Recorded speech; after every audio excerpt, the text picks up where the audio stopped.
top of the bloody table. That's where we are. Hey guys, the Premier League is back, World Cup is done and buried, and we look forward to Boxing Day, Arsenal versus West Ham. Great fixture, tough fixture to come back to. And let's start discussing with the most obvious topic, right? The Jesus situation. What are we doing? Clearly, we're not going to get a transfer in before then because the transfer market doesn't kick off. So, what are your thoughts? Like, A, should we look for a replacement for Jesus? And B, in the meantime, how do we tackle the situation that we're in? The bigger challenge is who do we look as a replacement? Since I didn't really have any big name or any standout striker performance apart from Mbappe and Neymar. The big names, big names. Yep. Lautaro didn't do well to up his reputation.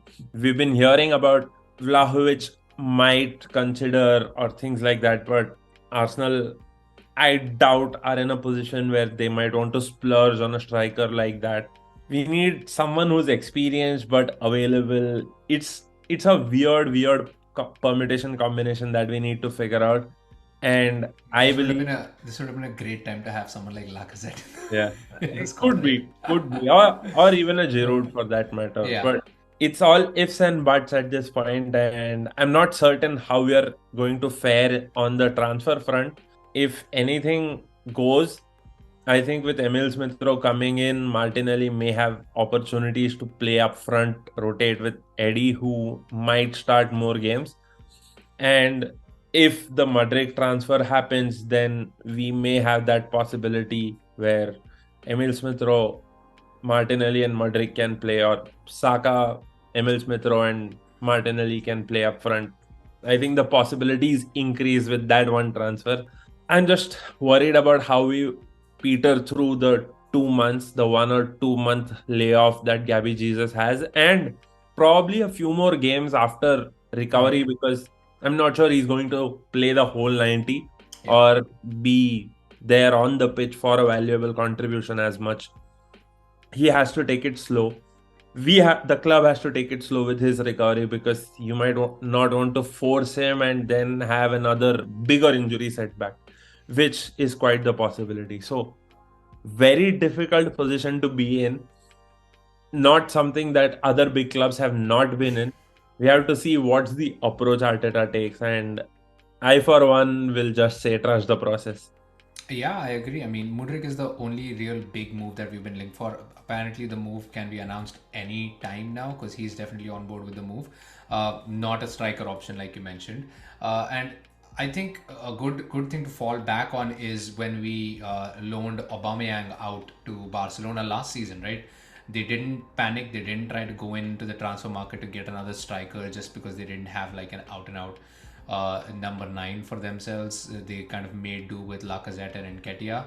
And I think that's kind of what Arteta is going to do this time around as well. If there is not an absolute fit for the Arsenal team, I don't think they're going to panic and get another player in. I mean, that's Nketiah got a contract extension. He's on 100K a week for a reason. He's signed that 5 year extension for a reason.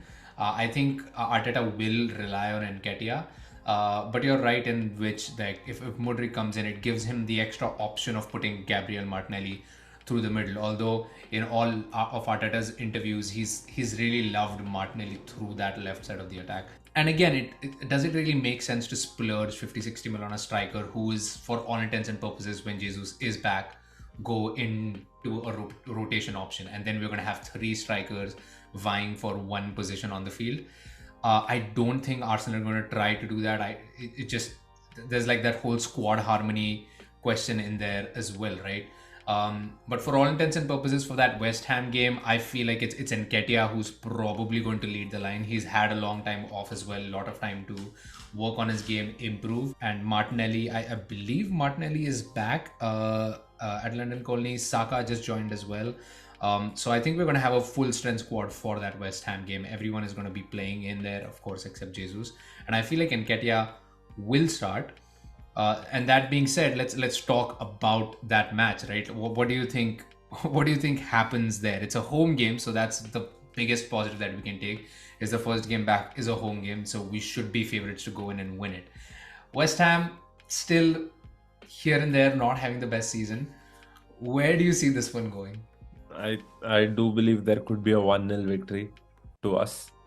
It might be a game where some rustiness might be observed, but I'm thinking with Odegaard in form, Odegaard having his month off basically might be the difference that this game needs. And I'm really, really looking forward to the lineup that gets announced on Monday. Yeah, that's a really good point because West Ham again, some of their players did go in. Declan Rice obviously had a fantastic World Cup, and Paqueta very influential in that Brazil performance as well. So he will be confident and a little bit upset because of how the tournament ended for Brazil. Um, but yeah, West Ham has been struggling. I think they were just about picking form, if I'm not mistaken, when the season stopped. So this might help in that it would have put a spanner in their progress. Same as Leicester. Leicester is probably the only team in the Premier League who did not want the season to stop when it did. Um, but you're right. I think this is probably going to be one of those like scrappy, early season games where you're just still trying to find your feet. But we definitely need a win on this one. And it might take somebody like Odegaard, something from a free kick or like a scrappy goal, kind of just lobbed in, or maybe even a penalty from the spot to get us through. But yeah, that this is. I I think this is what we should aim for. This is what we should go for. And I think Nketiah is the right man to lead the line, or at least we should have faith in him for the first few games going into the season. And we're going to already, like, by January 3 we would have already played 3 games this season, so we would already have a great idea as to how Nketiah is fitting into this attack, and maybe that's the time we reassess the need to maybe dip in, maybe get a striker in on loan, even if that's an option. But yeah, let us know what you guys think. Do you think Arsenal need to dip in, get another striker to fill in that void while Jesus is out injured, or just stick with the program? Trust in the process and keep going along and hope for the best into the next season. But yeah, thank you so much for joining, and we will see you guys next time. We will meet you at the post-match discussion after the West Ham game, and yeah, have a great day. Bye.